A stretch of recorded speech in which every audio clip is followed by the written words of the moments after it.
Zanu PF has moved to quell growing speculation over a deepening rift between President Mnangagwa and his deputy, Vice President Constantino Chiwenga, amid reports of fierce succession battles tearing through the ruling party ahead of the next elective congress. Sarabida mashoko buda panguva inochonwa kunzi Zanu PF yotaura pamusoro paVP Constantino Chiwenga nemutungamiri wenyika SADC.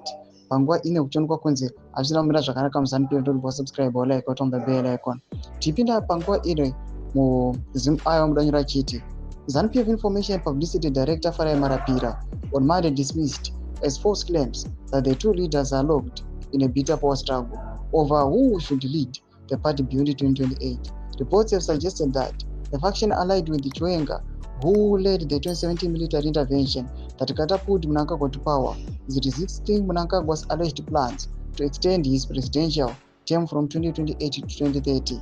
The alleged push for an extension has been widely interpreted as part of Mnangagwa's strategy to block Chiwenga's long-anticipated bid for the presidency.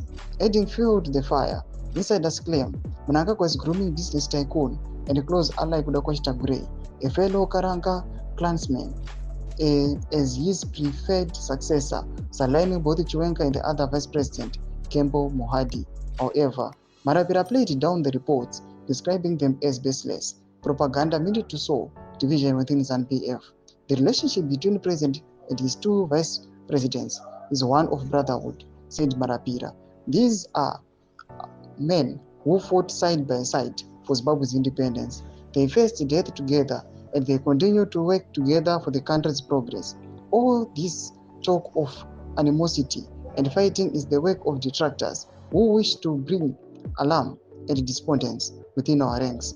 Our party remains solidly united behind President Mnangagwa. Ndo mashoko ari kubuda achitogwana naMarapira. Vanhu vari kuuya panguva nachipopota vachiti vana Farai Marapira vanoona izipa citizen munyika yeZimbabwe havana kukwana kana kuti havanaenda kuchikoro. Ndoda kuti panguva ine mashoko ari kubuda achitaura, social media panguva inoyi inopedza basa rese panguva ino zvavanenge vachitaura vachipubliciza zvinozokonekwa nevanhu kuti ndo manyepo avari kuda kuzama kudangwisa unity nerunyararo mubato ravo, but chikwadi chikuzikanwa nemunhu wese. Everyone have seen it. Vana Muliswa, everyone have seen it. Mareshuffles akaitika, everyone has seen it.